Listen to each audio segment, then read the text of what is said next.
Leon Drew says his first Sasquatch encounter happened about 5 years ago. I saw these, 6 foot tall, black from head to toe, skinny things cross the road just outside the headlights of my Jeep. Drew started asking around and quickly found he wasn't the first to spot them. Oh yeah, that's a couple of young Bigfoot in the area. We see them all the time. His next Sasquatch encounter wouldn't happen until 2012 in Cripple Creek. Memorial Day weekend, I was out hiking, walking out of a grove of aspens, and standing between 2 pine trees was this huge, hairy, bipedal creature. And she wasn't alone. Behind her, I could see there was like a group of pine trees almost in a circle.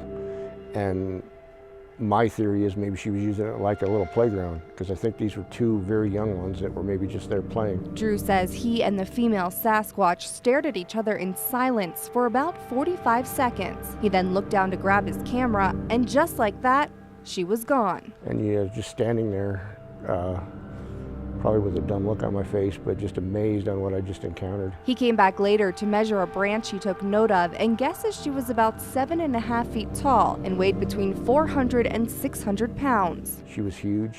Her arms hung down past her knees. Her face was partially covered with hair.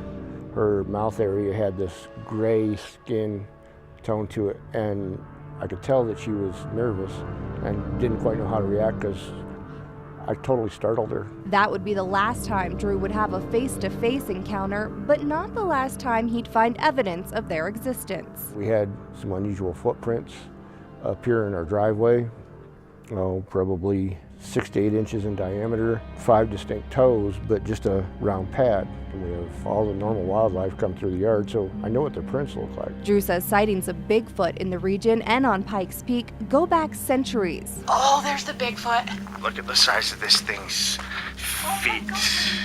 It's got horns, like the devil, and there's one above it, too. The Ute Indians called them the woods people. The whole Front Range, actually, is a great territory for them. Abundant food sources, abundant water sources, isolated areas. So we decided to head back out into the woods for another Squatch Watch, this time near the Crags in Divide. Evidence collection bags, tweezers so I don't contaminate with but find evidence. Oh, I'd love to run into another one. Now, here's something we're looking for. It's scat is probably the nicest term we'd use for it. What does Sasquatch scat look like?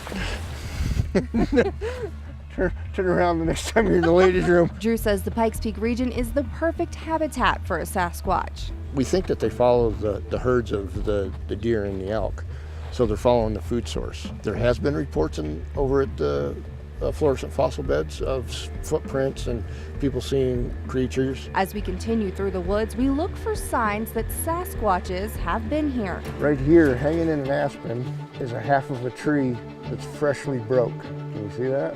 And if you look around, the bottom half of that tree is nowhere around. They would almost have to be thrown from up above to get in that position. That had to be intentionally done by someone or something. We look for tree breaks and branches in unusual formations, like X's. Some people think that the X's are used for maybe a territorial marker or a route marker. We also try reaching out.